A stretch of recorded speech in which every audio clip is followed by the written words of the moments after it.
సమ్మర్లో గోలీ సోడాకి వచ్చే క్రేజ్ మామూలుగా ఉండదు. ఒకప్పటి గోలీ సోడాలకి ఇప్పుడు మళ్ళీ ఫుల్గా క్రేజ్ పెరిగింది. చాలా మంది గోలీ సోడాలను తాగడానికి మళ్ళీ ఇష్టపడుతున్నారు.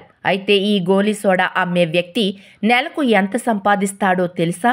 ఒక్కో గోలీ సోడా సీసా 30 రూపాయలు అనుకుంటే ఒకరోజు గోలీ సోడాలు కొనేవారి సంఖ్య 150 ఉండి ఉంటే ఒక్కరోజు లాభం 30 × 150 4,500 అవుతుంది. అంటే ఒక నెలకు వచ్చే లాభం 4,500 × 30 1,35,000 ఉంటుంది. అంటే వీటిలో పెట్టుబడి ఒక 60,000 పోయినా నెలకు 75,000 మిగులుతుంది.